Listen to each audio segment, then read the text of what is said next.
Like, so now at this company, I've hired like 5 different companies to get me on different podcasts. I think I have 2 or 3, right, was at least 2 interviewing another to get me on podcasts, because this is a viable strategy. Yeah, go ahead. Okay. So Chris, I want to ask you this question. I know you were going to probably get here, but I wanted to interview style ask you this question. Yeah. What is the most money, or if you don't want to share that, Yeah. but what is the most money that you've ever spent to get on a podcast? Oh, the most money I have ever spent was $30,000 to get onto a podcast. And we spent that at the end of last year. And that was for Dave Asprey's podcast, right? That was ostensibly 30 minutes of being on his podcast.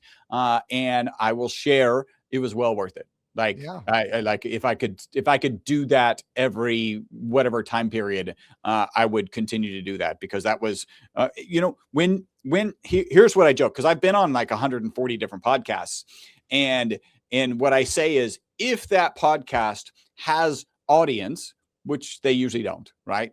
And if that podcaster has influence, which they even have less influence than they have audience typically, then it will move the needle. So a lot of the podcasts that I go on, barely traceable sales, but I'm going to tell the story, right? You should be comfortable telling the story to anyone who will listen. And if you could potentially get on a podcast and tell it to 10 to 100 people instead of just one, you should do that. Like, that's my opinion. There may be some point where, we're generating enough value and it's not worth my time to do that. I have a hard time seeing where that is. I just believe, I'll share with you, I just recorded a podcast.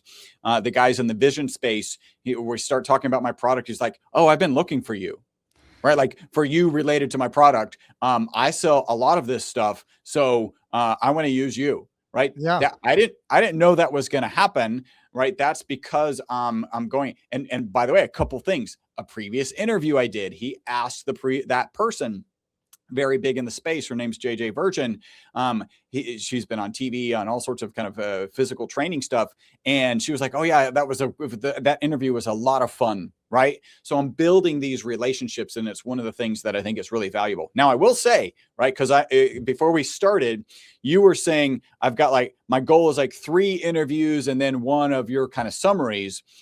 I will share, it's been told to me, and I look at the data in terms of like audience size and visibility, it should be 3 of you talking and sharing your expertise, and 1 interview. Use the interview to kind of collaborate and share audience and build a relationship. And then what people are interested in is like, hey, how do I do SEO? Oh my God, how do I do SEO for AI, right? And is it different if I want to do well on Grok, or I want to do well on Gemini or ChatGPT? Like, those are the things that people will tune into and connect with you and ask questions about. So anyway, that just I rambled there. Yeah.